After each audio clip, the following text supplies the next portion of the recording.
In North America, July and August are holiday months.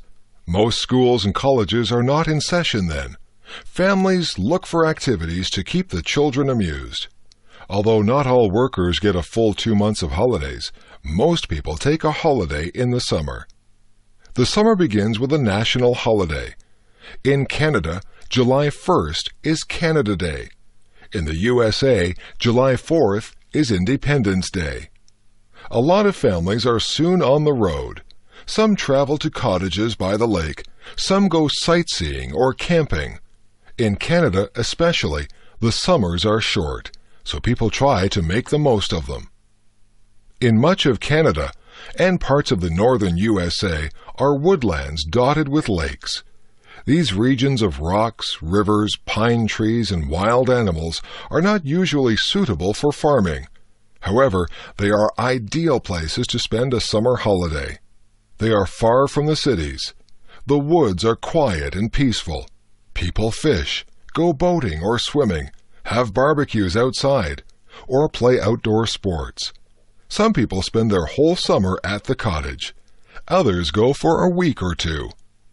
City people who don't have a cottage like to go to parks and swimming pools in the city. If they are near a lake or ocean, they may go there for the day. Many museums, libraries, and art galleries have programs for children in the summer. Swimming is probably the favorite summer sport. It feels wonderful on a very hot day to jump into the cool water. Swimming is also excellent exercise. Besides swimming, baseball and football are also popular in the summer. Spending an afternoon or evening at a baseball game is a favorite summer pastime. Summer is also a favorite time to catch up on reading. Stories of adventures and love novels are favorite light reading. But summer is especially a time for traveling across the country. Some people have a camper or trailer that they can live in. Some stay in campgrounds and sleep in tents. Others stay at hotels or motels, while others rent cottages or cabins for a week or two. Most trips are by car. Many people visit national parks and other wildlife areas. Of course, trips along the ocean and the lakes are favorites. Along the Atlantic Ocean, the coasts of New England and Canada's maritime provinces are especially popular. On the Pacific coast, tourists travel from California all the way up to Alaska. Boat cruises along the shores of British Columbia and Alaska are especially popular. Of course, some people find it most relaxing just to stay at home. Others cannot afford to travel. If you have an air-conditioned house with a television, video player, CD player, and computer, then it can be very pleasant to stay at home. A lot of new movies are released at the theaters in the summer. Air-conditioned theaters with new movies and lots of pop and popcorn are favorite summer places. After 2 months of summer activities, most people are ready to go back to school and work, but they usually have lots of happy memories to take back with them. Pocahontas and John Smith. In 1606, King James of England approved the establishment of 2 colonies along the eastern coast of America. The northern colony in Maine lasted only a year. The southern one at Jamestown in Virginia became England's first permanent settlement in America. In 1607, the Virginia Company sent 104 settlers to Virginia. The settlers lived in tents all summer. By September, more than 60 were dead because they lacked good food or water. The leaders of the colony were not energetic and did little to make the settlers find food. One member of the company, Captain John Smith, was determined that the colony would survive. Smith pressured the colonists to build huts, a storehouse, and a church. He made daring trips to Indian villages, demanding that they give the settlers food in return for beads and copper. He threatened settlers who were trying to leave the colony and go back to England. On one of his trips to the interior, Indians attacked John Smith. They killed his 2 companions, but captured him alive. He was taken first to the local chief. This chief was impressed by Smith's compass and spared his life. His captors dragged Smith from village to village. he finally arrived at the town belonging to Powhatan. Powhatan was the great chief for all of the tribes in that region. Powhatan and his advisers talked about what to do with Smith. Suddenly, Smith was dragged forward, and his head was pushed against a stone. The warriors raised their clubs to kill Smith. Then Pocahontas, who was Powhatan's 12-year-old daughter, begged for his life. Her words had no effect, so Pocahontas ran to Smith. She took his hand in her arms and laid her own head against his head. Smith was released and went back to Jamestown. Soon after Smith returned, 100 new settlers from England arrived. It was a very cold winter, and in January, Jamestown was accidentally set on fire. The settlers suffered from cold and hunger the rest of the winter. Every 4 or 5 days, Pocahontas and her attendants came. They brought food for the hungry settlers. Even so, half of them died. In the summer, John Smith explored that part of the coast of America. He made a map that would be very valuable for future sailors and settlers. On his return, Smith was elected leader of the colony at Jamestown. However, some settlers did not like having to follow rules. Some encouraged the Indians to try to kill Smith. Chief Powhatan agreed. He also refused to supply food to the colony, hoping to starve them out. Pocahontas warned Smith about the plot against his life. Smith had to fight off several attempts to kill him. Finally, the colony seemed to be growing, and the Indians became peaceful. But in late 1609, Smith was injured in an explosion and returned to England. Pocahontas remained a friend to the colony. She married John Rolfe, one of the settlers. In 1616, she traveled to England with her husband and son. There she saw John Smith once again. She was so surprised to see him that she was unable to speak for several days. Pocahontas had believed that Smith was dead. The following year, she died and was buried in England. Pocahontas's love for Smith and Smith's determination to fight for the colony had saved Jamestown and given the English their first colony in America. Gribbio. Saint Francis of Assisi, who lived in Italy in the early 13th century, was known for his love of animals. He was the first person who celebrated the birth of Jesus by gathering live animals around a manger. He often talked to the birds as he traveled along. Sometimes the birds would fly down and sit on his head, shoulders, knees, and arms. But the best-known animal story concerns Saint Francis and the wolf of Gribbio. Saint Francis was known for his humility and his unwillingness to hurt anyone. Once, when one of his followers spoke harshly to some bandits, Saint Francis told the man to run after the bandits and apologize. In the same way, Saint Francis thought of animals as his brothers and sisters. Once when he was warned about some dangerous wolves, he replied that he had never harmed Brother Wolf and didn't expect the wolf to harm him. While St. Francis was staying in the hill town of Gribbio, he heard about a large, fierce wolf. The townspeople were terrified of this wolf and had eaten both domestic animals and humans. St. Francis decided to help the people and went out to talk to the wolf. The people watched in horror as the wolf came running to attack St. Francis. But the saint made the sign of the cross. Then he said to the wolf that, in the name of Jesus, it should stop hurting people. The wolf then lay down at St. Francis's feet. St. Francis addressed a little sermon to the wolf. He recounted all the terrible things that the wolf had done, but he added that he wanted to make peace between the wolf and the townspeople. The wolf nodded its head in approval. In return for the wolf's agreement to keep the peace, St. Francis promised him that he would arrange for the townspeople to feed him. When he asked the wolf never again to harm any person or animal, the wolf nodded again. Then the wolf put out its paw as a sign that it would keep its promise. The wolf walked beside St. Francis back into Gribbio. When a crowd assembled, the saint preached to them about how God had allowed the wolf to terrify them because of their sins. He told them to repent, and God would forgive them. Then he spoke of the promise that the wolf had made, and what he had promised the wolf in return. The people agreed to feed the wolf regularly, and the wolf again indicated that it would not hurt anyone. Again, it put its paw in St. Francis's hand. The wolf and the people kept the agreement. 2 years later, the wolf died. The people remembered how it no longer hurt anyone, and that not a single dog ever barked at it. The townspeople of Gubbio lamented its death. Whenever it went through town, it had reminded them of the virtues and holiness of St. Francis. Texas. The state of Texas is famous for having the biggest and best of everything. Before Alaska became a state, Texas was the largest American state. It was also famous for its huge cattle ranches.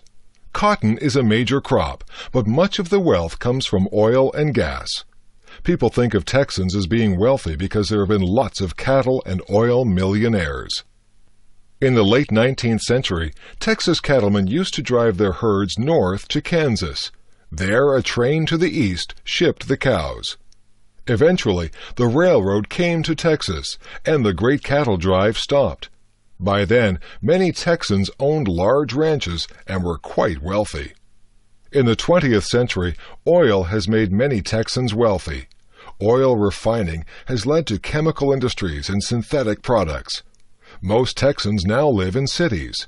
Many oil companies have their headquarters in Dallas. Other large manufacturing cities are Houston, Corpus Christi, Fort Worth, and Austin, which is the capital of Texas. Several cities, such as San Antonio and El Paso, have a strong Spanish influence. This dates back to the first Spanish visitors in the 16th century. The old mission at San Antonio is famous as the Alamo, where an important battle for Texas independence was fought. Texas is a huge area with mountains, deserts, prairies, rivers, and islands. The rugged beauty of its grasslands and deserts attracts many tourists. For a state that is mostly dry, Texas has a remarkable variety of wildflowers in the spring. Its animals and birds differ from other parts of the USA. Texas has the armored insect eater, the armadillo, the swift-running bird, the roadrunner, prairie dogs, jackrabbits, kangaroo rats, wild pigs, horned lizards, and 100 species of snakes. As might be expected also, it has many beautiful kinds of cacti and other desert plants. At its largest, Texas is more than 600 miles wide by 600 miles long. Such a large area develops a distinct culture of its own, and Texans are widely recognized by their accent and manner of speaking, their attitudes and interests, and their sense of independence and self-reliance. Texas is also known for its beautiful women, who regularly win national beauty contests. Its men have a reputation for being rugged, for not talking more than they have to, and for being straightforward and honest. Although many people think of cowboys and Indians when they think of Texas, it is a center for high-tech industries. The American Space Program has its headquarters in Houston, and Mission Control Center is there. Texas is also an important manufacturer of computers and other high-tech products. Oil production is still important in Texas, but it ranks third as a source of revenue behind manufacturing and tourism. The colorful history of Texas and its wonderful scenery contribute to a thriving tourist industry. Texas is also an important business and financial area. Yes, even though times have changed, Texans proudly maintain that their state still has the biggest and best of everything. The Grand Canyon. The Grand Canyon is one of the most spectacular sights in nature. It is found in one section of the valley of the Colorado River. The river begins its course high in the Rocky Mountains of the state of Colorado. The river travels a total of 1,400 miles through Colorado, Utah, and Arizona and into the Gulf of California.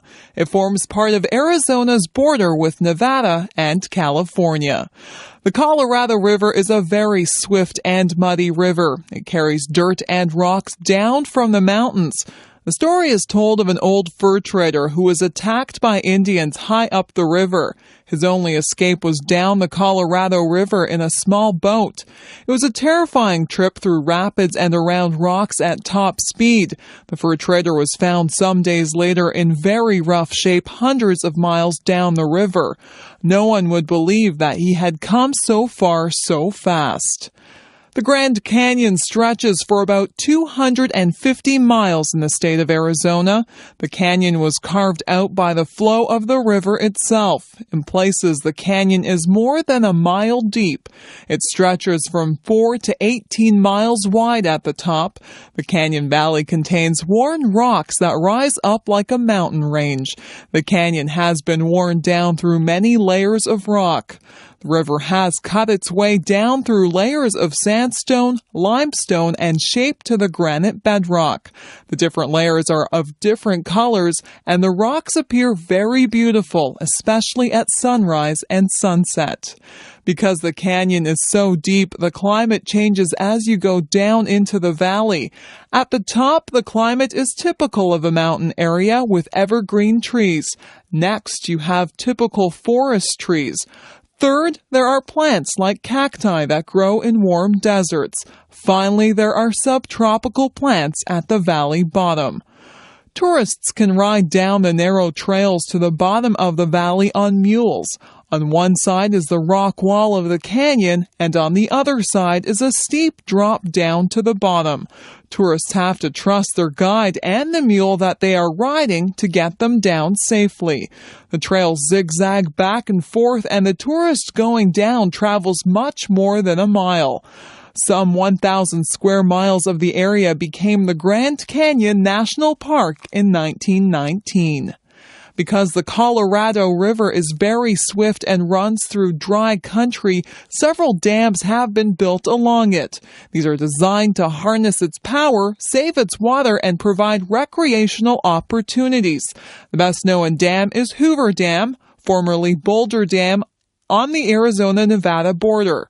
This impressive structure is 727 feet high and 1,282 feet long.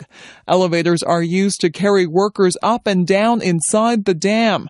The water, which is backed up by the Hoover Dam, forms Lake Mead. Lake Mead is used to irrigate nearby land as well as for boating and fishing. The dam itself is a major source of electric power for this section of the country.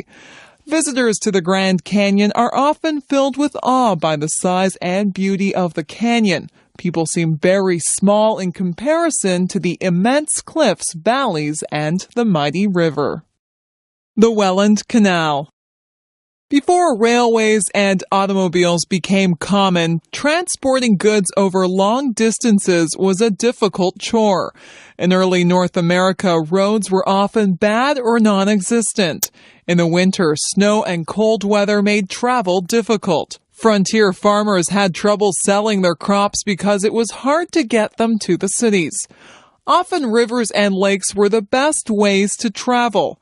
Fur traders carried their furs and other supplies in canoes, but even large canoes were not big enough to hold a shipment of wheat. Rapids and waterfalls meant that goods had to be taken out of the canoe and carried to the next body of calm water. One way to improve water transportation was to build a canal.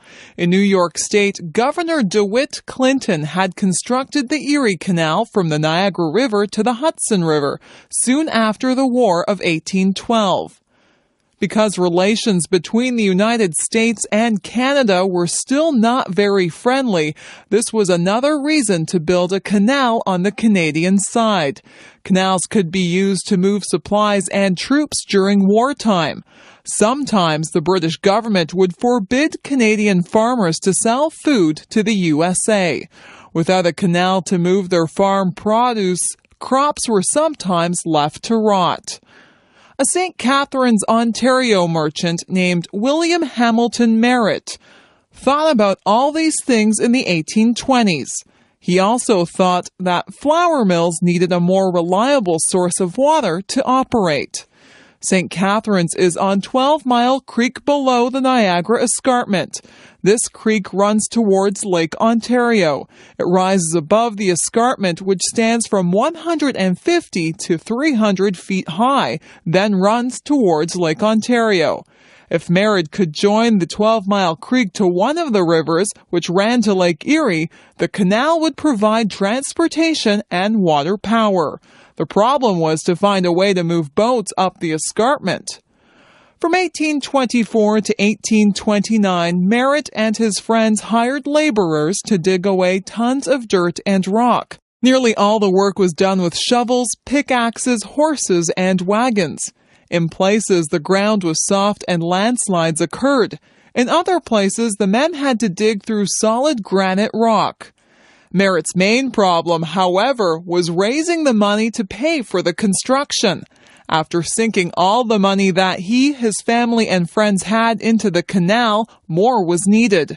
Merritt went to Toronto, New York, and finally London, England, to get the financial support he needed.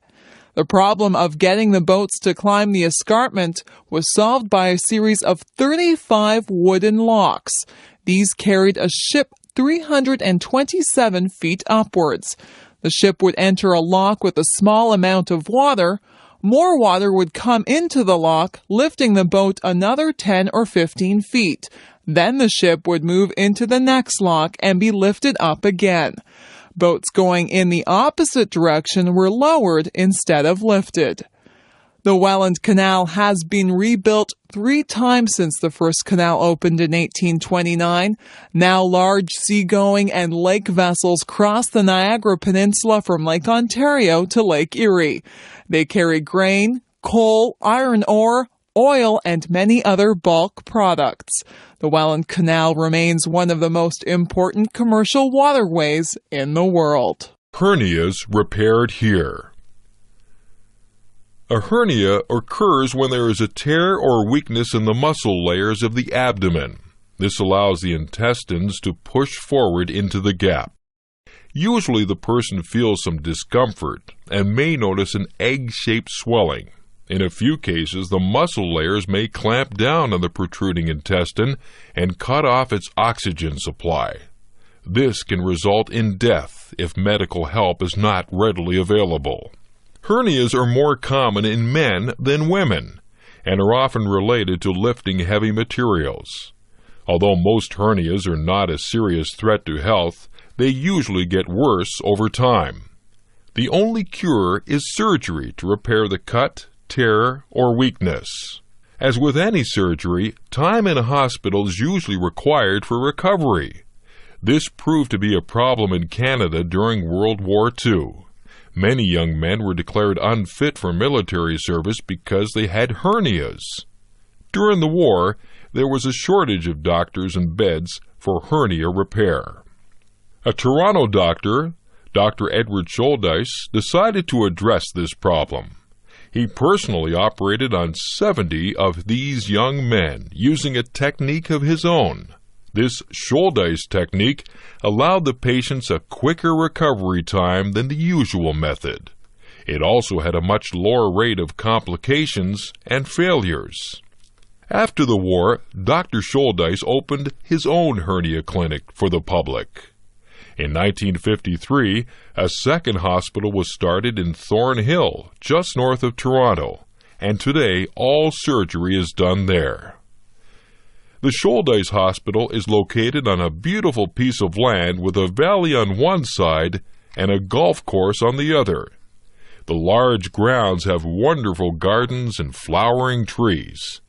There are nature paths for patients to walk on. The building itself is not a regular hospital, but more like a hotel or residence where patients can play the piano, shoot pool, play shuffleboard, or practice their putting. The hospital now has 89 beds, and an average of 30 hernia operations are performed daily. Since all the surgeons are specialists, their level of skill is very high, and less than 1% of operations need to be corrected. The worldwide rate of failure is around 20%. For patients, the good news is that everything at the hospital is directed to repairing their hernia and aiding their recovery as quickly as possible. The staff encourages its patients to walk and exercise within 4 or 5 hours of surgery. Patients usually stay on for several more days until they are fully recovered and ready to go home. Scholdeis's best advertisements are his satisfied customers. Hernia patients come not only from Canada and the United States, but also from many countries of the world to receive the best possible treatment. Scholdeis remains the most famous hospital in the world, devoted entirely to the repair and treatment of hernias. The war that both sides won. Today, the 3,000-mile boundary between Canada and the United States is known as the longest undefended boundary in the world. But for 3 years in a row, 1812, 1813, and 1814, U.S. armies invaded Canada. When both sides failed to win a clear victory, and the costs of the war kept growing, the two countries decided that peace was the best policy. On June 18, 1812, the United States declared war on Great Britain. The United States had proclaimed their independence from Britain in 1776, 36 years earlier. There were still bad feelings between the two countries. Great Britain was not treating the United States as an equal independent country. British ships were stopping American ships from trading with Europe. British sailors went aboard American ships looking for deserters from the British Navy. If an American sailor could not prove that he was an American, he was taken to work for the British. At the same time, the population of the United States was expanding. Americans wanted to move west into lands held by various American Indian tribes. Some Americans felt that Britain was encouraging the Indians to fight them and was supplying guns to the Indians. In 1812, Canada was made up of a small number of British colonies just north of the American border. Americans felt it would be easy to take over Canada, then Canadian land would provide homes for their growing population. Since Americans outnumbered Canadians 10-1, the U.S. government thought that no one in Canada would dare oppose them. Moreover, Britain was fighting a terrible war in Europe against Napoleon, the Emperor of France, and could not spare any troops to help defend Canada. But in 1812, Canada had one advantage over the USA: good leadership. British General Isaac Brock had served in Canada for 10 years. He knew how to inspire both his own soldiers and the ordinary people of Canada to fight for their country. He was a bold and energetic leader who moved quickly to attack American positions before they could attack him. Brock found a valuable ally in the American Indian chief Tecumseh. Tecumseh had been trying to unite the scattered groups of Indians to fight together against American expansion. He convinced the Indians that their best chance for success was to join the British and Canadians against the Americans. Although both Brock and Tecumseh were killed in battles, their example continued to inspire the defenders of Canada to fight against the American invasions. Before the end of 1814, all American forces had been driven out of Canada. By 1814, Britain had defeated the French Emperor Napoleon. Now it was the turn of the United States to be invaded. A large British force attacked the heart of the United States and burned the government buildings at Washington. Another British force attacked the USA near the mouth of the Mississippi River, but it was defeated at the Battle of New Orleans. Both sides were tired of fighting by this time, and a peace treaty was signed on December 24, 1814. This agreement restored everything to the way it had been when the war began. Although this really meant that no one had won the war, Both sides claimed victory. The Americans felt that they had gained full recognition of their independence. Britain would no longer board their ships or encourage the Indians to fight them. Canadians felt that they had shown Americans that they wanted to develop their own country in their own way, separate from the United States. But the biggest result of the war was the decision by both countries never to fight each other again. Death Valley, California. The steep mountains of southeastern California dip suddenly into a deep valley. Rain is kept out of the valley by the high mountains which form its western slopes. Although mountains surround the valley, Death Valley itself is very low. In fact, its lowest point is 282 feet below sea level, the lowest point of land in North or South America. Death Valley is about 140 miles long, but only a few miles wide. It got its name in 1849 during the California Gold Rush. Gold seekers attempted to cross Death Valley on the way to California's gold fields, and some died of thirst there. There's hardly any water in the valley. The average rainfall is only a couple of inches a year. It is also one of the hottest places in North America in the summer. Temperatures of 134 Fahrenheit have been recorded. As a result of this heat and dryness, Death Valley is a desert. These conditions give rise to the valley's most important products, mineral salts and salt deposits. One of these products is borax, which has many industrial uses. Borax was removed from the desert using 20 mule teams hitched in a long string. Later, a railway was built to help carry out these minerals. In spite of its desert conditions, Death Valley has considerable animal and plant life. Of course, its animals and plants are those typical in desert conditions. Only on the salt flats do plants refuse to grow. With even a small rainfall in the spring, the desert will come alive with wild flowers. Very few places in the world have such a contrast in heights and depths. The mountains near the valley are among the highest in continental USA, while the valley itself is the lowest elevation. Mount Whitney, at 14,495 feet, is less than 100 miles from Death Valley. The climate in the valley from October to May is generally pleasant. Since Death Valley is now a national park, many tourists visit during this season. Now roads and hotels provide comfortable access. Death Valley is located close to the Nevada border. Its desert conditions are common throughout the area of the American West, just east of the coastal mountains. In most cases, heavy rain falls along the coast, but very little in the interior. Because there is no farming and water is hard to obtain, Death Valley and similar desert areas have very few permanent residents. Ebenezer Scrooge. In the story A Christmas Carol, Scrooge is an English businessman who thinks about nothing but money. He has no friends and spends no time with his family. He lives alone, eats alone, and works alone, except for his underpaid clerk Bob Cratchit.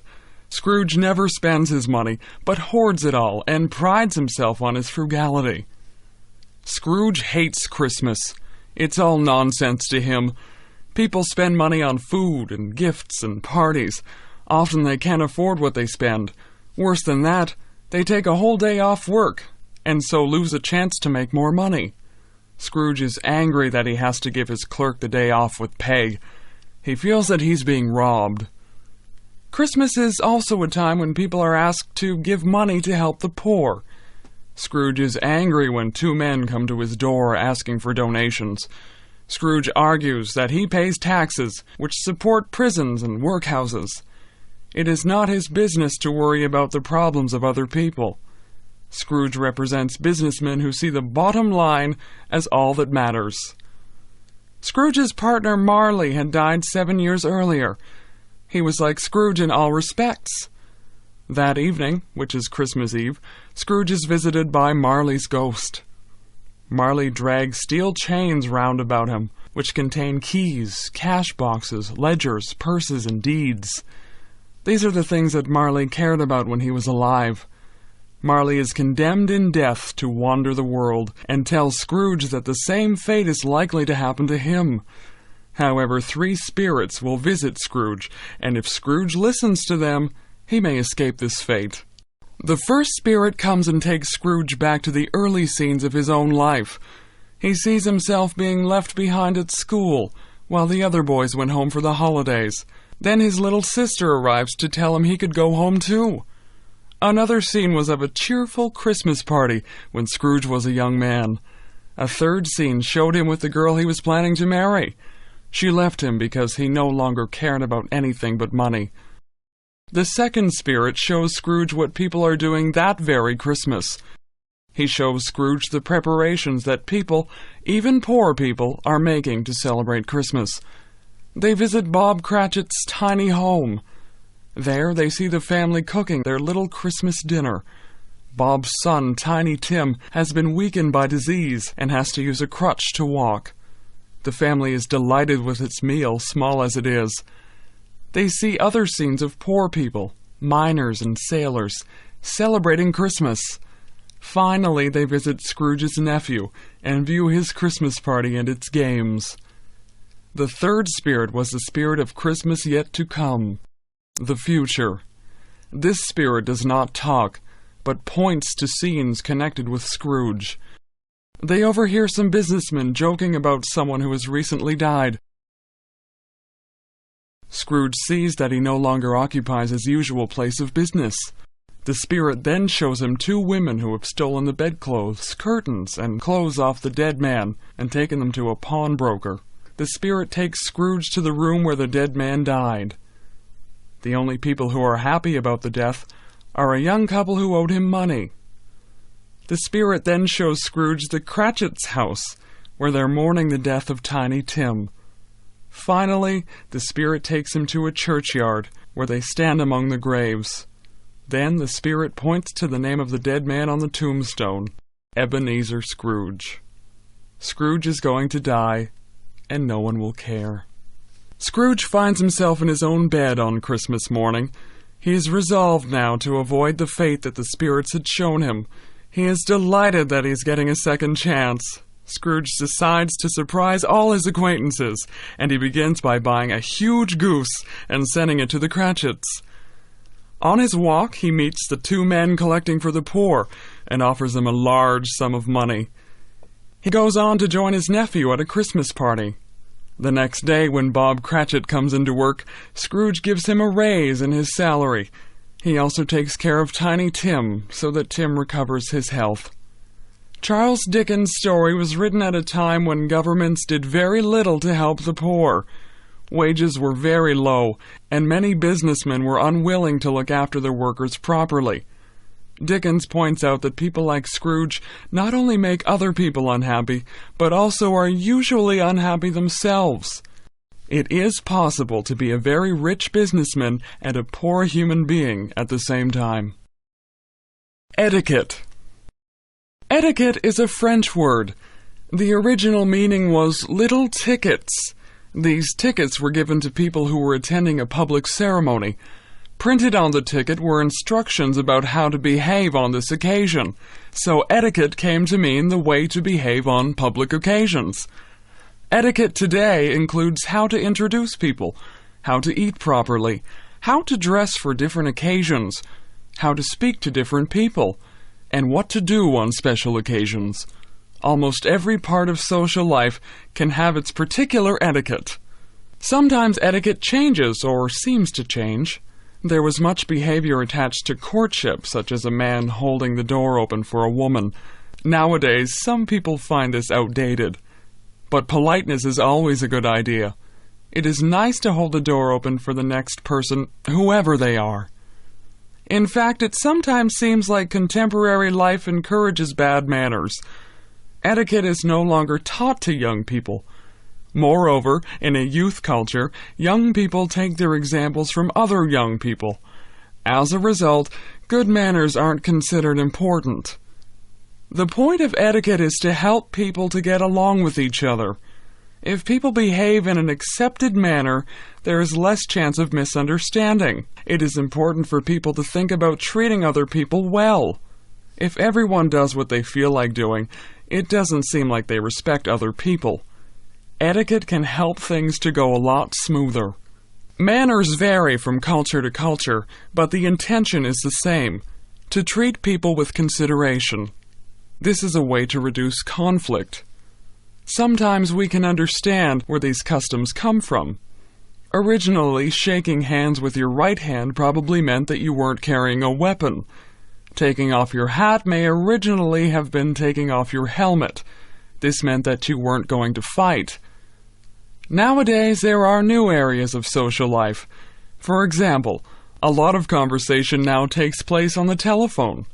Perhaps because there is no traditional telephone etiquette, some people feel free to be rude. Try to treat the person on the phone just the way you would treat them if you were actually talking to them. Most people feel it is rude to interrupt a conversation, but many people seem to think that it is okay to interrupt someone talking on the phone. Children especially need to be taught not to interrupt. The Internet also needs its own etiquette or netiquette. Because you cannot see whom you are talking to, and they may be thousands of miles away, it is easy to misunderstand. Also, people cannot hear the tone of your voice over the Internet. For this reason, some people use smileys, little faces, to show how they are feeling. If they make a joke, they can use a smiling face or print "grin" after their remark. This tips off the recipient that their remark is not to be taken seriously. Using simple words like please and thank you can make everyday life a lot smoother and happier. Like a lot of other things, we do not realize the importance of etiquette until it starts to disappear. John Chapman, American pioneer. When the first Europeans came to North America, they found dense forests coming down right to the shore. So thick were the forests that it was said that a squirrel could travel from the Atlantic Ocean to the Mississippi River without once touching the ground. Clearing these trees to make room for fields and buildings was a very difficult task for the early settlers. Another difficulty was finding enough food in this new land. Many European crops could not grow in this climate. Carrying and storing seeds over a long period was also risky. Native Indians were often helpful in teaching the settlers how to find food, but sometimes there were no Indians nearby, or they were hostile. John Chapman is famous today because he helped the early settlers grow one important product: apples. Apples could be eaten fresh in the fall or stored through the winter. They could be made into fresh apple juice or alcoholic cider. They could be dried or made into applesauce. Apples also could be made into vinegar, which is very useful for keeping vegetables from spoiling. John Chapman was born in Massachusetts in 1774, the year before the American Revolution began. John's father joined George Washington's army to fight for American independence from Great Britain. While the war was going on, John's mother died. In 1870, John's father married again, and soon John had lots of younger brothers and sisters. John probably worked on his father's farm as he was growing up. Then he worked on neighboring farms. It may be at this time that John began to learn about apples. After the Revolutionary War, the population of the USA was expanding. Many Americans wanted to go west over the mountains to find land in Indian Territory. In the fall of 1797, young John Chapman headed west to Pennsylvania. On his way, he gathered leftover apple seeds from the cider mills that he passed. As usual, John walked barefoot, but as he traveled, snow began to fall. He tore strips off his coat and tied them around his feet. Then he made snowshoes out of tree branches. When he arrived in the West, he began to clear land and plant apple seeds. This began a pattern that would last Chapman's whole life. He would travel ahead of the settlers, clear land, and then sell his baby apple trees to the settlers when they arrived.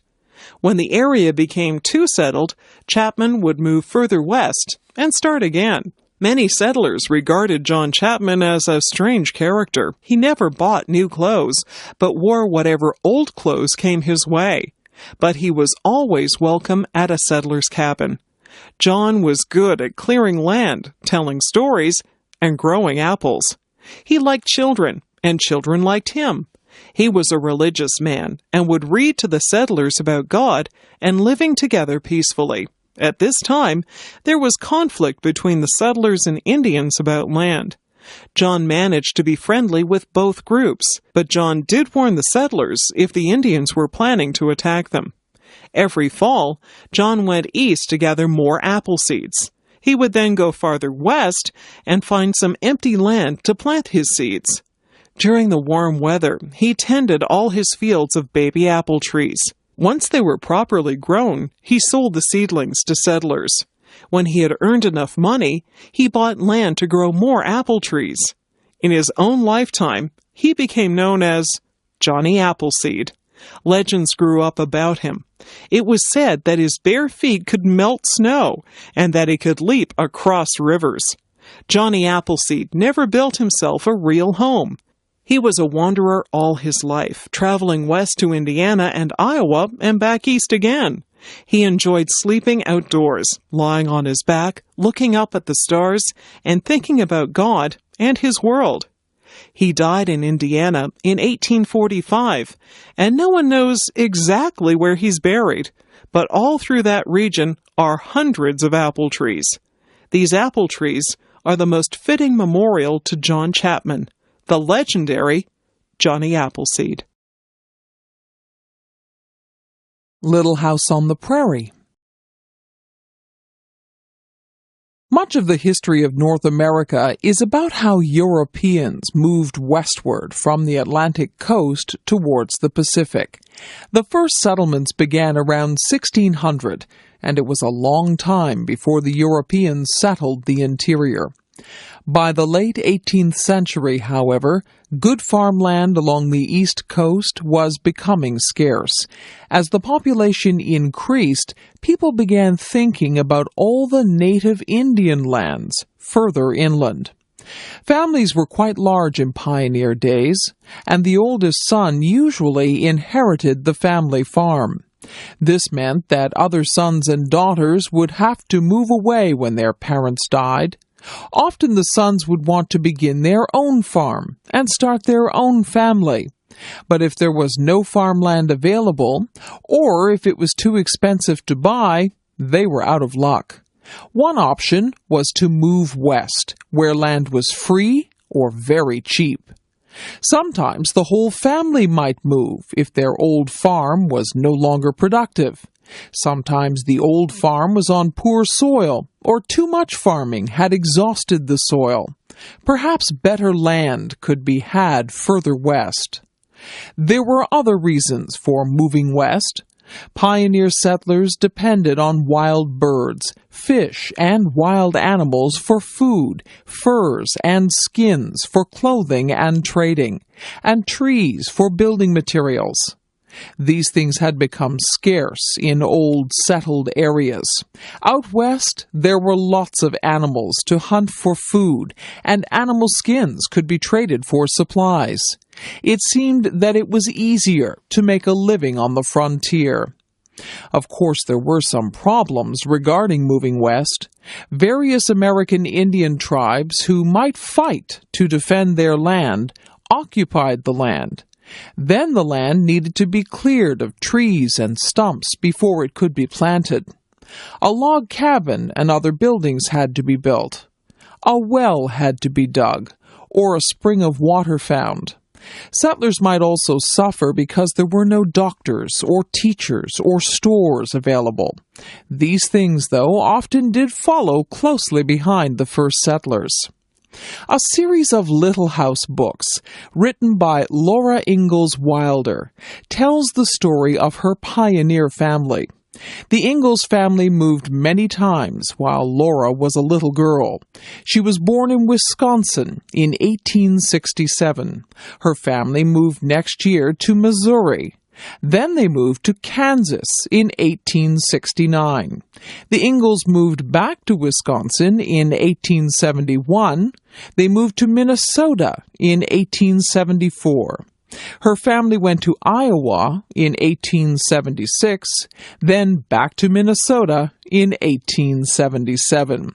Finally, they moved to DeSmet, South Dakota in 1879, and there the family remained. All these moves were typical for a pioneer family, always on the lookout for better land and other opportunities. But all these moves involved very hard work, all of which seemed all lost when the family had to move again. For example, when Laura's parents moved to the Kansas prairie in 1869, they had many hardships. The family put all their belongings in a covered wagon, which measured 4 feet by 10 feet. 2 horses pulled it, and the family dog followed along. Laura and her sister Mary were very little girls. The family and their wagon were nearly washed away trying to cross a small river. They traveled through wild, tall grass where there were no roads. Laura's father built a house on the open prairie with logs he had hauled from the creek bottoms. One of the nearby settlers helped him. They also built a log stable for the horses. That was a good thing, because the next night their little house was surrounded by a pack of 50 large wolves. They formed a large circle around the house and howled all night.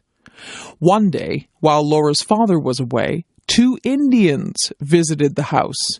They wanted Laura's mother to feed them and stood silent while the food was cooking. The Indians wore only fresh skunk skins as clothing.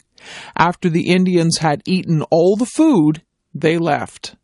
The following spring, there was a large gathering of Indian tribes. Most of them wanted to fight the settlers. For many nights, the sounds of Indian drums frightened the settlers. One tribe opposed the plan, and finally the gathering broke up, and the Indians went away. Many other problems faced the Ingalls family. These included bad weather, prairie grass fires, and malaria. The worst part was having to leave their new homes. The government decided that Laura's family was living on Indian land and would have to move. So the covered wagon was packed again, and the family traveled north. Such experiences were not unusual for pioneers in the 19th century. Handel's Messiah. George Frederick Handel was a native of Germany and spoke with a German accent all his life. Most of that life, however, was spent in London, England. As a young musician, Handel's sponsor was the Elector of Hanover. Later on, when the Elector became King George I of England, he continued to sponsor Handel. The young Handel went to Italy to study opera. Opera had become a very fashionable entertainment for the upper classes. Handel traveled to England in 1711 and made an immediate success with his operas. Queen Anne granted him a royal pension for life in 1713.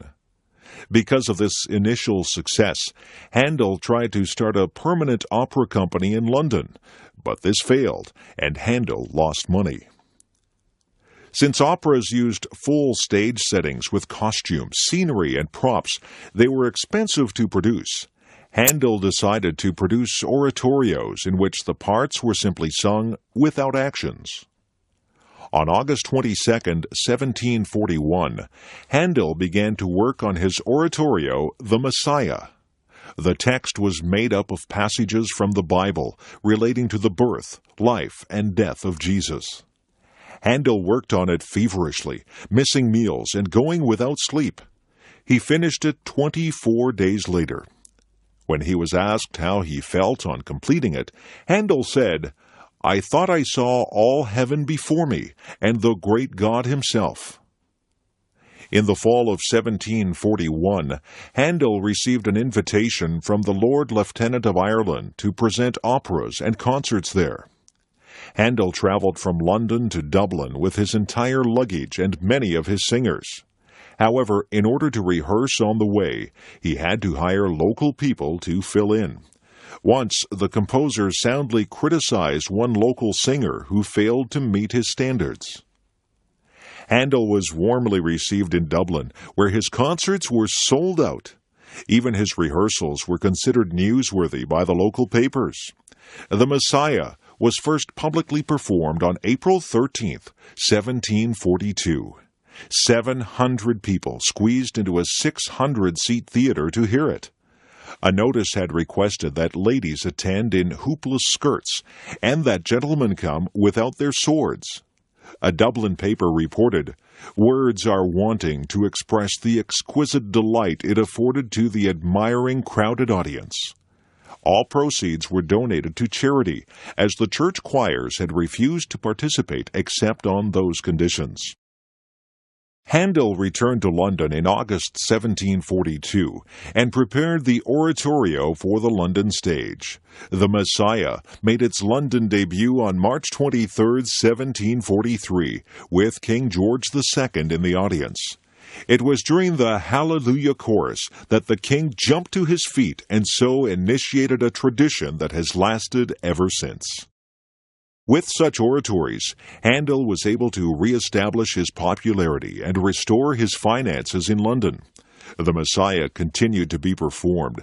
After conducting it on April 6, 1759, the old composer collapsed and had to be carried home. He died 8 days later. The Messiah remains Handel's most popular work, combining wonderful music with inspiring religious sentiments. The biblical text speaks of hope and salvation, and the music allows the text to soar into angelic songs. Peggy's Cove, Nova Scotia. Why do people travel hundreds of miles to look at beautiful scenery? And why does one particular place attract many more visitors than similar places not far away? Peggy's Cove in Nova Scotia, Canada is one of those special spots that draws people from all over the world. It is hard to explain its special charm, but anyone who has been there will know what I am talking about. The southern eastern shore of Nova Scotia possesses many picturesque fishing villages and many beautiful seascapes, but one doesn't have to go very far from the capital city of Halifax to see this special spot. There are no trees around Peggy's Cove. The dominant feature are huge, round granite rocks, many of them the size of houses. They seem to be pushing up and out of the land and sea. Nestled inside the circle of these rocks is a group of fishing huts. Now and then a fishing boat leaves by the little bay or cove in order to travel out into the great Atlantic Ocean. For nearly 200 years, there have been fishermen at Peggy's Cove. All around the little harbor, there are huts or fish stores where the fishermen do their work. Here they bring in the fish and clean them, wash them, and salt them. The salted fish are then stored in barrels. Nowadays, however, more fish are sold fresh than salted. Visiting as a tourist, I wandered into one of these little huts while the fisherman was busy at his work. He explained to me that although Peggy's Cove is a tourist destination, it is also a working fishing village. The fishermen get no money from the tourists, but have to take the time to talk to them and explain their work. There are, however, some tourist shops and tea rooms in the vicinity. Part of the charm of Peggy's Cove is that it is so small. The population has been well under 100 people for most of its history. The buildings are mostly small dwellings, with the lighthouse being the most prominent structure. A good variety of fish are caught in the area, including mackerel, herring, haddock, cod, and halibut. Lobsters are also trapped nearby. However, because of overfishing, catches have declined in recent decades. The plants and animals of the area are also of interest. Showy purple lupins grow close to the ocean. They thrive on salty ground, and the closer they grow to the spray of the ocean, the better. One of the world's few carnivorous plants, the common pitcher plant, also grows around Peggy's Cove. Its leaves trap insects, which are digested to nourish the plant. Common birds are the stately blue heron, which likes to fish in the marshy pools. The heron stands several feet high and spear fish and frogs with its sharp beak. Another bird is the osprey, or fishhawk. The osprey's keen eyes can spot a fish moving beneath the surface of the water. It can dive swiftly, hitting the water with great speed, catch the fish in its claws, and then fly away with its catch. I have also seen pools close to the ocean full of large tadpoles. These tadpoles spend several years in the water before they develop into bullfrogs. Bullfrogs, the largest Canadian frog, have been known to eat baby ducks and small fish. Looking over the little harbor and out toward the great ocean, one notices the contrast between the very small and the very large. If Peggy's Cove were larger, it would be more ordinary. As it is, it represents all the little fishing villages where men have gone forth in little boats to fish on the wide ocean. Sunday morning at church. Every Sunday is a holiday or half-holiday in North America. Some stores may be open, but banks, offices, and government services are usually closed. Sunday closing has a Christian origin. Christians believe that Jesus Christ rose from the dead on a Sunday morning, so Sunday is known as the Lord's Day. About 30 or 35% of North Americans attend church regularly on Sunday mornings. About the same percentage attend church occasionally. At Christmas and Easter, the churches are very full as people celebrate these two important holy days. Nearly everybody goes to church at least 3 times. They are baptized or dedicated as a child. Most people are married in a church, and many people are buried after a church service. Church services are usually held Sunday mornings, often at 11 o'clock a.m., although there may also be evening services provided. Most services last an hour. Their purpose is to worship God and to help people focus on religious and moral beliefs. The service is led by a pastor, minister, or priest, who usually also looks after the people and the business of the church. It is the pastor who delivers the sermon, a 20-minute talk on a religious or moral matter. Usually members take part in the service. They may lead the singing, read from the Bible, offer prayers for the congregation, take up the collection, or act as ushers. Most churches also have a choir, a group of singers who lead in singing the hymns.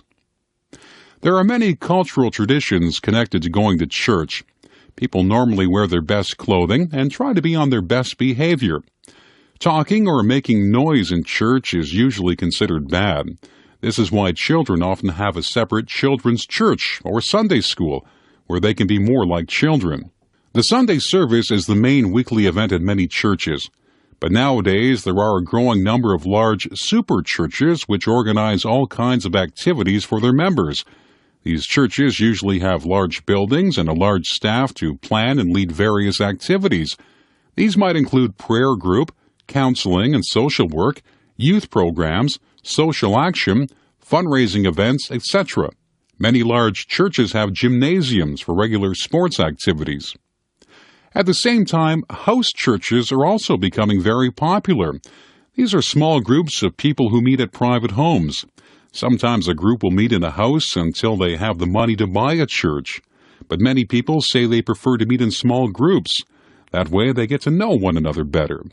Then they feel comfortable sharing their problems and successes and praying for each other. Some say that large churches can interfere with getting close to God and other Christians. There are many different brands of Christianity. The largest single denomination in North America is Roman Catholicism. One large Christian brands are Episcopalian, Methodist, Baptist, Pentecostal, Lutheran, and Presbyterian. All have slightly different traditions and beliefs. Although in the past these groups have often been in conflict with one another, today they usually cooperate in working together for their members and the community. The Calgary Stampede. The Wild West, as we know it from Hollywood westerns, did not last a long time. Its height was from about 1865 to 1885, or only 20 years. By 1885, there were railways across the plains, fences had been built around farms, and ranches and lawmen were on the lookout for any troublemakers. Not only that, but by 1885, nearly all the buffalo had been killed, and most of the Indians were on reservations. Still, the Wild West had captured the imagination of the reading public. A former buffalo hunter and Indian scout, Buffalo Bill Cody, decided to take advantage of his fame as a cowboy.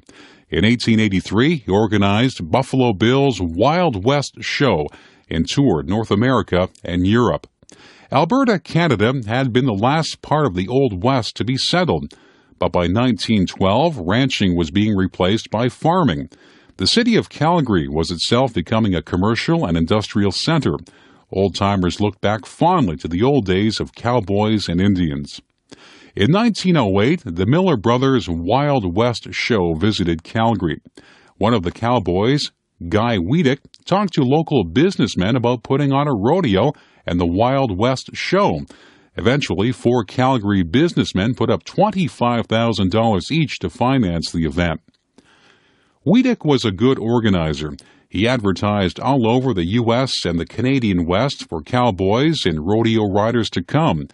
And with $25,000 in prize money, people came from as far away as Mexico. Wiedeck was able to persuade the Canadian government to let large numbers of Indians leave their reservations to attend. In fact, the Indians were a big part of the program. The main rodeo events were bronco riding, bareback riding, women's bronco riding, steer roping, and bulldogging. These events were based on things that working cowboys actually did. But to make them harder, special bucking horses were brought in. One horse named Cyclone had never been ridden long by anyone. He had thrown 127 riders in a row. Most of the rodeo cowboys came from the United States, from Wyoming, Oregon, Oklahoma, Colorado, and Arizona. But there were also Canadian cowboys and some Canadian Indians competing. Queen Victoria's son, the Duke of Connaught, was the Grand Marshal. Many cowboys rode well, but no one could stay on Cyclone. On the 6th and final day, the grounds were muddy from rain, and the horses kept slipping. Cyclone escaped from his handlers and ran around the track. For his last bronco riding contest, Cyclone's rider would be Tom 3 Persons. 3 Persons was a blood Indian from southern Alberta. When 3 Persons got on Cyclone, the horse would rear up and plunge its head down to throw the rider. Cyclone acted as though it would topple over backwards, but 3 Persons hung on. Then it hurled itself forward with its head almost touching the ground. After a wild ride of several minutes, Cyclone began to tire. The judges declared Tom 3 Persons the winner of the bucking bronco event. 3 Persons was the only Canadian to win a major event at that first Calgary Stampede in 1912. Today, the Calgary Stampede continues to be the largest rodeo and Wild West show in North America. It has many new events and attractions and still attracts the best rodeo riders from all over North America. The Internet. The first working computers in the 1950s and 1960s were large mainframe machines. In some ways, they were like large calculating machines. The U.S. government, the military, and businesses and institutions used them for specific tasks. For example, they might be used to handle the payroll. As more uses were found for computers, the need to transfer data from one computer to another became a concern. In 1969, the U.S. government sponsored a program to explore ways for computers to transfer data over telephone lines. The first Internet was created with 4 computers linked together. Of course, computer use increased beyond anyone's expectations. Standards were developed that describe how data was to be transferred between computers. A common language for commands and communications emerged. Operating programs such as MS-DOS, Unix, Macintosh, and Windows came into existence. The Internet quickly expanded beyond government and military uses. The PC became the standard form of computer. Private agencies acted as hosts for Internet usage. Around 1982, there were 213 hosts. By 1986, there were 2,300. Today, there are millions. The role of computers expanded so quickly that the USSR, which had discouraged computer use, found itself left behind by the USA. Part of the reason for the collapse of the Soviet Union in 1989 was that they had fallen too far behind the United States in high-tech areas to ever catch up. One of the most popular uses of the computer is electronic mail or email. You can send a letter by computer over the Internet to anywhere in the world in seconds or less, and it doesn't cost anything extra. Now data can be transferred great distances almost instantaneously. Another major Internet use is the World Wide Web. In the early days, all web pages were text only. In the 1990s, it became possible to make web pages interactive and multimedia. Interactive means that readers could click on items on the web page and get more information. They could also communicate directly with the web page owner. Multimedia means that web pages were no longer text only. They could also have graphics, film, video, and audio. This has helped to turn computers into popular entertainment. Nowadays, people spend hours every day surfing the net. However, there are some problems. For some people, computers are addictive. Many businesses are trying to control employees using the net during working hours. Since the Internet includes just about every kind of information, not all of it is good. You can find directions on how to become a criminal or a terrorist. There are scam artists who want to cheat you out of money. There are also aggressive pornography salesmen, not to mention people who want to kill your computer with viruses. Since the Internet is not closely regulated, it's up to individual users to follow computer etiquette. Parents need to supervise their children's use of the net. Although the Internet has some disadvantages, many people see the net as one of the greatest inventions of modern times. The story of Anne Frank.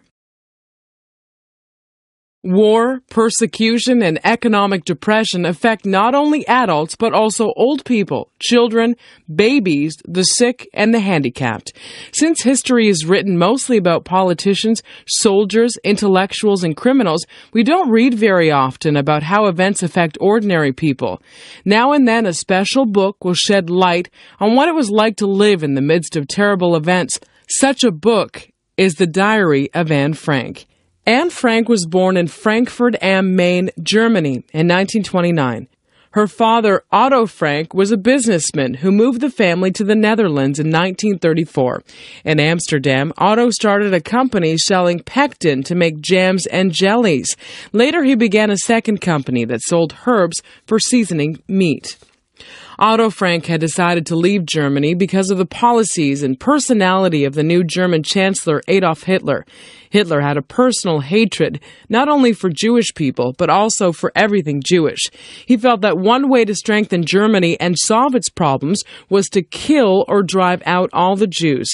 Hitler also felt that other groups such as blacks, gypsies, the handicapped, homosexuals, and the chronically unemployed should be eliminated.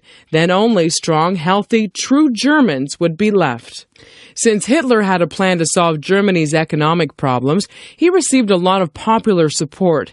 Very few Germans realized that he was mentally and emotionally unbalanced and would kill anyone who got in his way. The Frank family was Jewish, and they felt that they would be safe in the Netherlands. However, in May 1940, Germany invaded the Netherlands and soon took over the government. In 1941, laws were passed to keep Jews separate from other Dutch citizens. The following year, Dutch Jews began to be shipped to concentration camps in Germany and Poland. Just before this began, Anne Frank, Otto's younger daughter, received a diary for her 13th birthday. Less than a month later, the whole family went into hiding. Otto Frank had made friends with the Dutch people who worked with him in his business operations. Now these friends were ready to help him, even though hiding Jews from the authorities was treated as a serious crime. Behind Otto Frank's business offices, there was another house that was not visible from the street. Here the Franks moved many of their things. Only a few trusted people knew they were living there. The Franks moved into these small rooms on July 6, 1942, and they lived there with another Jewish family, the Van Pels, until the police captured them on August 4, 1944. So for more than 2 years, the two families never went outside. All their food and supplies had to be brought to them. During this period, Anne Frank told her diary all of her thoughts and fears. Like any teenage girl, she hoped that good things would happen to her, that she would become a writer or a movie star. She complained that her parents treated her like a child. She insisted that she was grown up. She also talked about how difficult it was to live in a small area with 7 other people and not to be able to go outside. She wrote about the war and hoped the Netherlands would soon be liberated from the Germans. Anne sometimes envied her older sister Margot, who was so much more mature and who never got into trouble. She and Margot wrote letters to each other to pass the time, and even had a romance with Peter Van Pels, who was 17. Then all their fears came true. All the 8 Jews hiding in the house were arrested and eventually sent to Auschwitz death camp in Poland. Although the war was ending, it did not end soon enough for the Frank family. Only Otto Frank survived the war. One of their helpers, Miep Gies, saved Anne's diary and kept it. After the war, Otto Frank decided to publish it. Since 1947, more than 20 million copies had been sold in 55 languages. Anne's diary shows the terrible cost of hatred, persecution, and war better than any history book. Christmas holidays. In many ways, Christmas is the most important holiday in North America. It is the most important commercial festival. Most retail stores do half their annual business in the 6 weeks or so before Christmas. Christmas is an important holiday from work and school. Many workers take the whole week off between Christmas and New Year's Day. It is the biggest time of the year for parties, gift-giving, home decorations, and visiting. Many homeowners compete to see who can have the best display of lights. It is also an important time for the entertainment industry. Many Christmas movies, TV shows, recordings, concerts, and plays are produced every year for the Christmas season. It is also the time of year when the largest number of people attend church, because Christmas is a religious festival too. It celebrates the birth of Jesus. How all these different things came together to become Christmas is a long story. Why, for example, is Jesus' birthday celebrated on December 25th? No one knows the exact day that Jesus was born, but Jesus was born during the Roman Empire, and for the Romans, December 25th was a very important day. The Romans had many gods and many religions. 2 religions, both of which had one main god, were the worship of the invincible sun and Mithras. These gods were both honored on December 25th. Because December 25th was just after the shortest day of the year, it was a natural time to worship the sun. December was also a time to celebrate the end of the agriculture year. The Romans held one of their main festivals, the Saturnalia, beginning on December 17th. That lasted for a week. The Romans also began the custom of celebrating New Year's Day on January 1st. So the last half of December and the beginning of January was a wonderful time for partying and games. The early Christians didn't know what day Jesus was born. At first they celebrated his birthday on January 6th. However, as most people in the Roman Empire were becoming Christians, it was decided to move the date to December 25th. The celebration lasted 12 days until January 6th and took the place of all other festivals. That way, people who were used to celebrating on December 25th would feel more comfortable. As different peoples became Christian, they brought their own customs to be part of Christmas. The people of Northern Europe used evergreen trees and mistletoe as symbols of spring and eternal life. The evergreen tree became the Christmas tree. The mistletoe is hung from the ceiling at Christmas for couples to kiss under. It was also in Northern Europe where the idea of Santa Claus, or Father Christmas, began. In Roman times, there was a man who became known as Saint Nicholas. He is said to have given gifts to the poor and provided dowries for poor girls who wouldn't otherwise be able to marry. The idea of the gift-giving saint became joined with the northern idea of spirit of Christmas festivities. It was a poem written in 1831 by the American writer Clement Moore, which popularized Santa Claus throughout the world. "'Twas the night before Christmas" told the story of how Santa visits every house in the world on Christmas Eve and brings toys for good girls and boys. Since that time, parents have secretly bought toys for their children at Christmas. When the children awake on Christmas Day, they find toys by the chimney or under the Christmas tree. They are told that Santa Claus and his reindeer brought them. Adults also give gifts to each other at Christmas time. No wonder that the stores sell so many things then. It is often said that Christmas is becoming too commercialized. In the rush to get everything ready, to buy the gifts, decorate the house and tree, give parties, visit family and friends, and attend special Christmas events, the original reason for celebrating is sometimes forgotten. Only when people go to church or sing Christmas carols or attend musical performances about Jesus' birth do they remember that Christmas is the birthday of Christ. Garage sales and yard sales. Every Saturday morning in our part of the world, except in winter, many people drive around the city looking for yard sales. Yard sales or garage sales often take place in the driveway of someone's home or perhaps the front lawn. The homeowners take out all the stuff they don't want and arrange it in front of their house.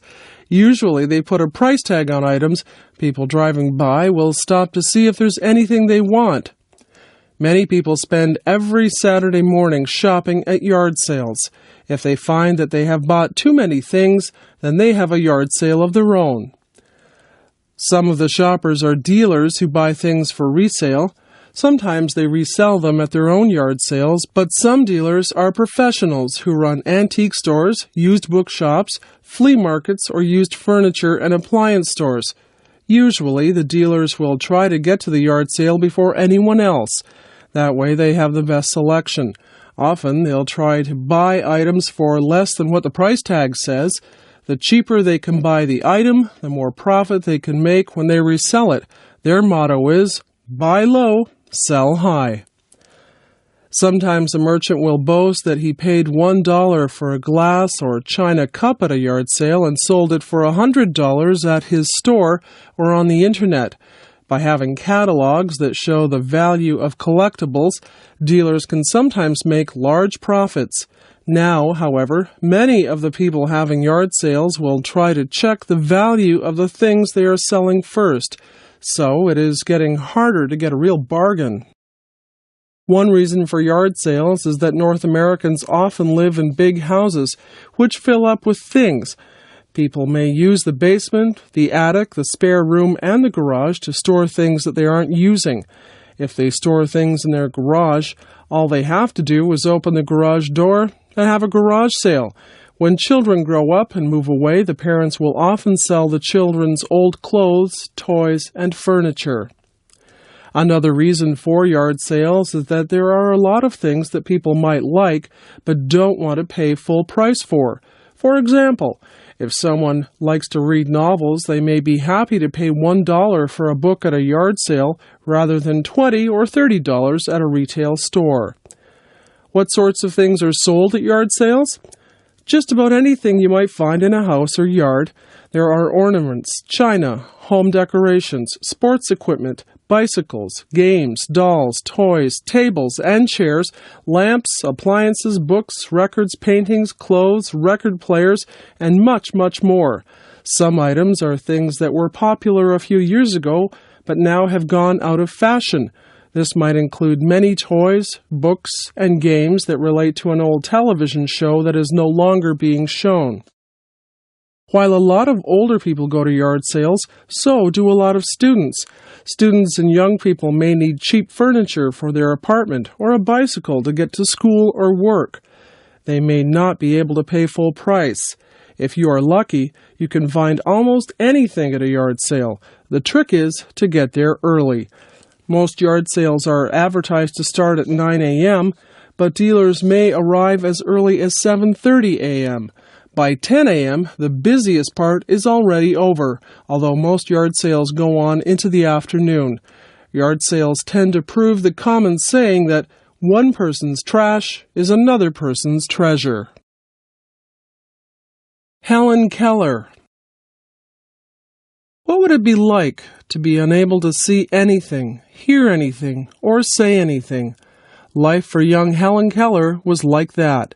She had an illness before she was 2 years old that had left her deaf, dumb, and blind. After that, it was difficult for her to communicate with anyone. She could only learn by feeling with her hands. This was very frustrating for Helen, her mother, and her father. Helen Keller grew up in Alabama, USA during the 1880s and 1890s. At that time, people who had lost the use of their eyes, ears, and mouth often ended up in charitable institutions. Such a place would provide them with basic food and shelter until they died, or they could go out on the street with a beggar's bowl and ask strangers for money. Since Helen's parents were not poor, she did not have to do either of these things, but her parents knew they would have to do something to help her.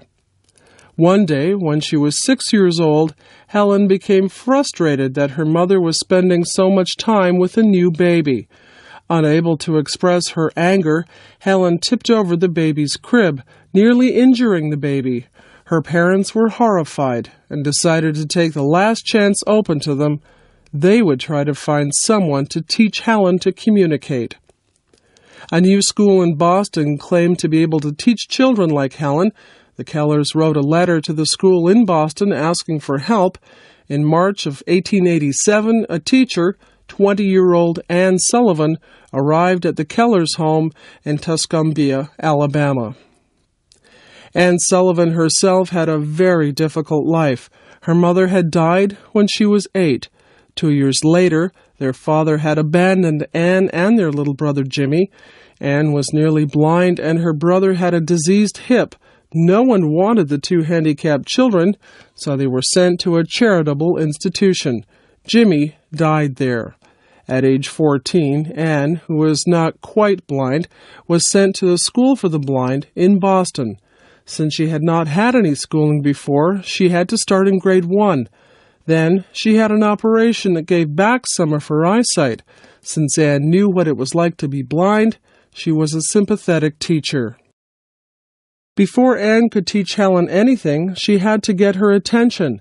Because Helen was so hard to communicate with, she was often left alone to do as she pleased. A few days after she arrived, Anne insisted that Helen learn to sit down at the table and eat breakfast properly.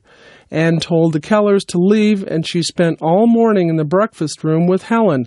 Finally, after a difficult struggle, she got the little girl to sit at the table and use a knife and fork. Since the Keller family did not like to be strict with Helen, Anne decided that she needed to be alone with her for a while. There was a little cottage away from the big house. The teacher and pupil moved there for some weeks. It was here that Anne taught Helen the manual alphabet. This was a system of sign language. But since Helen couldn't see, Anne had to make the signs in her hands so she could feel them. For a long time, Helen had no idea what the words she was learning meant. She learned words like box and cat, but hadn't learned that they referred to those objects. One day, Anne dragged Helen to a water pump and made the signs for water while she pumped water over Helen's hands. Helen at last made the connection between the signs and the thing. Water was that cool, wet liquid stuff. Once Helen realized that the manual alphabet could be used to name things, she ran around naming everything. Before too long, she began to make sentences using the manual alphabet. She also learned to read and write using the square hand alphabet, which was made up of raised square letters. Before long, she was also using Braille and beginning to read books. Helen eventually learned to speak a little, although this was hard for her because she couldn't hear herself. She went on to school and then to Radcliffe College. She wrote articles and books, gave lectures, and worked tirelessly to help the blind. The little girl who couldn't communicate with anyone became, in time, a wonderful communicator. A favorite place. It is good to have a favorite place where you can go to be alone and relax. Sometimes this spot is your own room or a quiet part of the house. Sometimes it is somewhere outdoors, away from people and busy streets. Or you may feel most comfortable in a shopping mall or a downtown park. Our favorite place is especially nice to go at times of stress. When work gets too hectic or we have trouble with other people, then our favorite place is a refuge from these difficulties. My special spot is very close to where I work.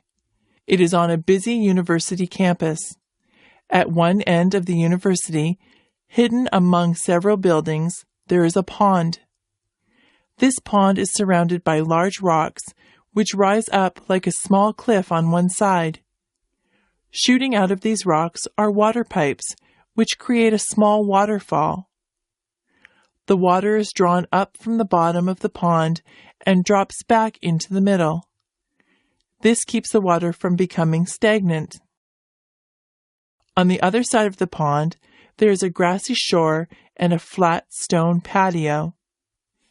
Here, in the summer, people can sit out and have meals. Yet, very few people come here to sit, perhaps because they are very busy with their work. There is something very calm and pleasant about trees and grass and shade, about birds singing and water rippling, and flowers blooming all around. Green is a relaxing color for the eyes. Still water suggests peace. Running water seems full of life. There is a large weeping willow tree on the grassy side of the pond. Its branches touch the water and shade much of the pond. Rushes grow in the shallow water. The pond is only about 3 feet deep. In the summer, there are beautiful water lilies in bloom over much of the pond. Sometimes I have counted over 30 blooms, and some flowers are over 5 inches wide. Goldfish and minnows are the pond's chief inhabitants, but there are also crayfish and other animals. At different times there have been a turtle, a water snake, and a family of ducks. Behind the pond is a large glassy wall which reflects the entire scene. One can also go inside and view the pond, even on rainy or snowy days. There are several gardens close to the pond. One of the gardeners told me that he could turn the waterfall off and on.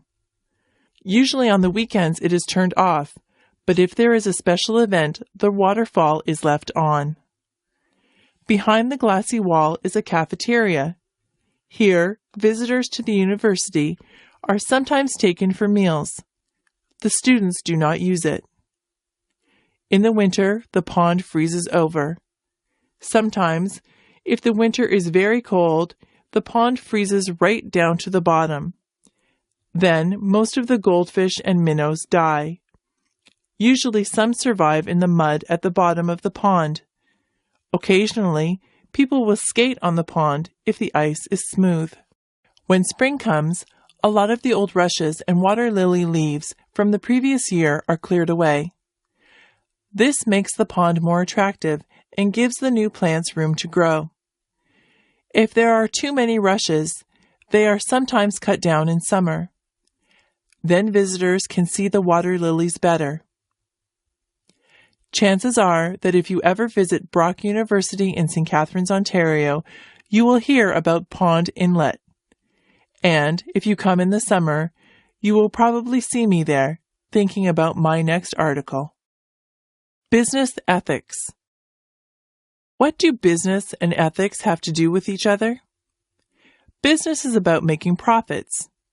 Ethics is about right and wrong. How are they connected? Well, business ethics is the study of right and wrong as applied to business actions. Some businessmen would say that there is no need for business ethics. If we don't break the laws of the country, we have nothing to worry about. However, we can do many bad things without breaking laws.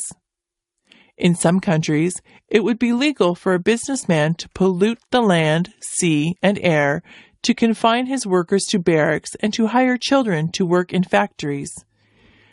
But these things may not be right. On the other hand, it may be illegal for a businessman to do some good things. For example, his society may expect him to treat people unequally and discriminate against some ethnic or religious groups. In order to know what is right or wrong, we need a moral rule. This rule does not come from business itself, but from ethics. So we need a statement of what we believe to be right. The American Declaration of Independence in 1776 states an ethical principle. We hold these truths to be self-evident, that all men are created equal.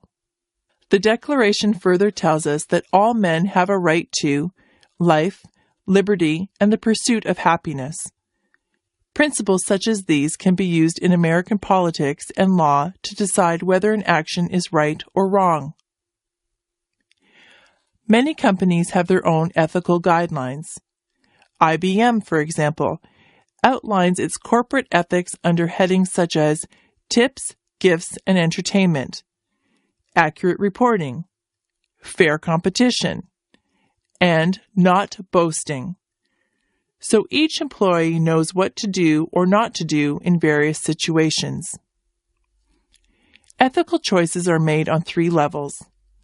Individuals, by companies, and by societies make them. An individual might choose whether or not to accept a bribe. A company might decide whether or not to bribe government officials. A government or society might decide whether or not to outlaw bribery. Similar principles of right and wrong might be used at all 3 levels. For example, it might be decided that bribery is simply wrong in all situations. On the other hand, it might be decided to view the situation case by case. In other words, there is a strong ethical stand and a more tentative ethical stand.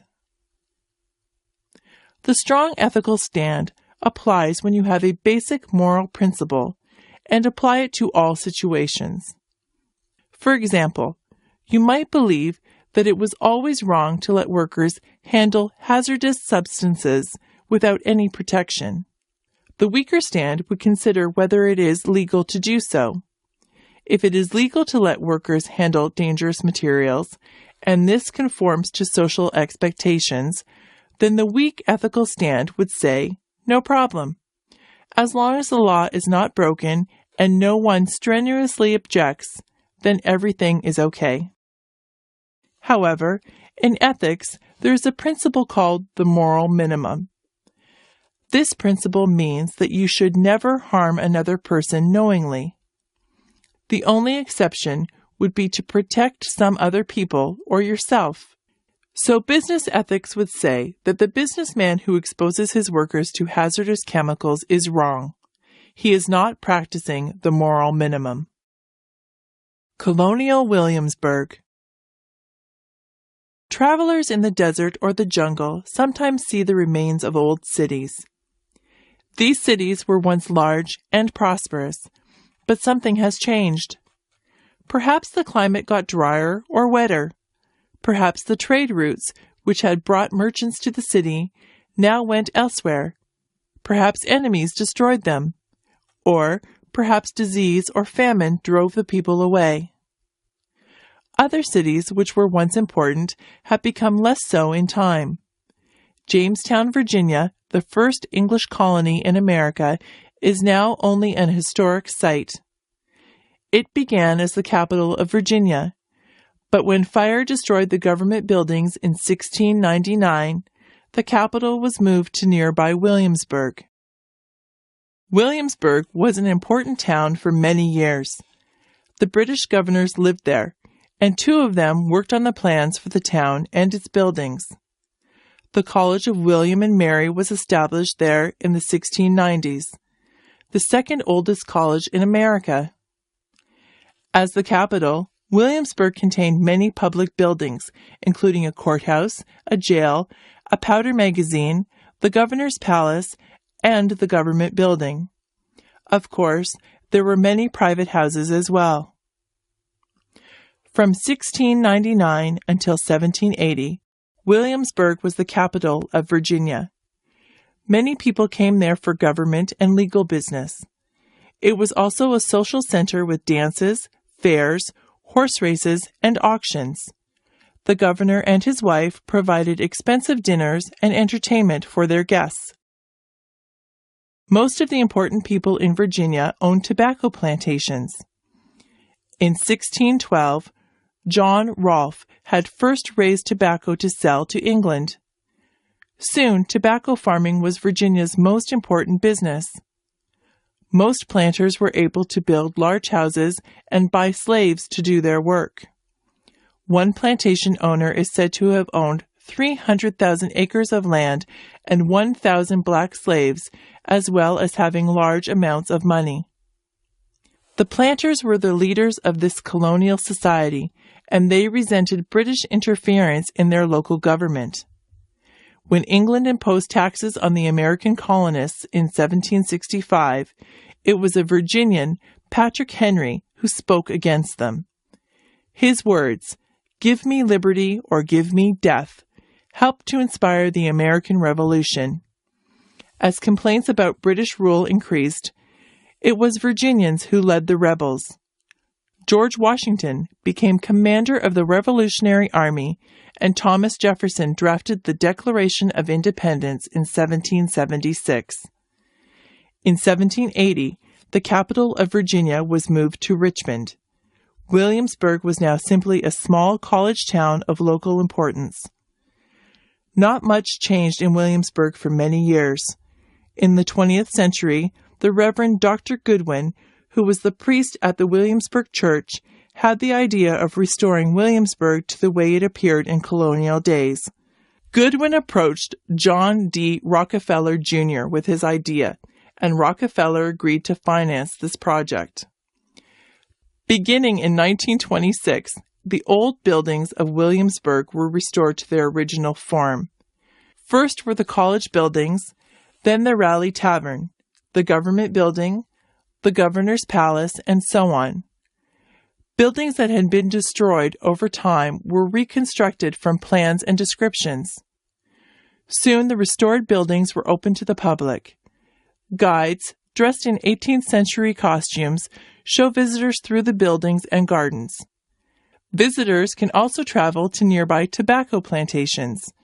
Now, tourists who pay admission to visit this wonderful historic town finance much of the work of restoration and conservation. Niagara-on-the-Lake.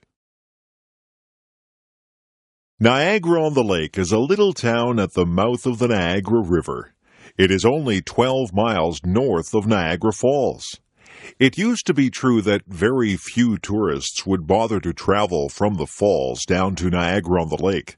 Nowadays, however, the little town itself is a major tourist attraction. The town has a remarkable history. The area played an important role in both the American Revolutionary War and the War of 1812. As a result, the little town has 2 forts, Fort George and Fort Mississauga. When Fort George was reconstructed for the public in the 1930s, Niagara-on-the-Lake got its first big tourist attraction. Because Niagara-on-the-Lake was the first capital of Ontario, it has many significant firsts. There was the first parliament in the province, the first legal society, the first library, the first newspaper, the first museum building, and many more firsts. Besides its history, the town, which is bordered by Lake Ontario and the Niagara River, has beautiful scenery. On a summer's day, visitors can watch the sailboats going out the river to the lake. On the land side, Niagara is part of the fruit belt of Ontario. Peaches, pears, apples, cherries, and strawberries grow here in abundance. There are also long rows of vines, and winemaking has recently become a major industry. The mild, humid climate allows plants to flourish. The trees, especially the oaks, grow to remarkable heights. Flowering trees and shrubs perfume the air in the spring. Gardens are often spectacular for much of the year. Because of this, Niagara-on-the-Lake attracts many painters and photographers. Many of the private homes also have a long history, and great care is taken to keep them looking their best. The biggest single attraction is the Shaw Festival Theatre. The festival was founded in 1962 by a group of Shaw enthusiasts. Early productions were often held in the historic courthouse on the main street, and plays still take place there. In 1973, however, a new 861-seat Shaw Theatre was built at the south end of town. Since then, traffic to Niagara-on-the-Lake has been steady all through the long summer season. In 1996, Niagara-on-the-Lake was voted the prettiest town in Canada. Partly, it is the scale of things that makes the old town so attractive. The old town is only about 8 blocks long by 8 blocks wide. It has a population of little more than 1,000 people. Nonetheless, there is a lot for people to do and see.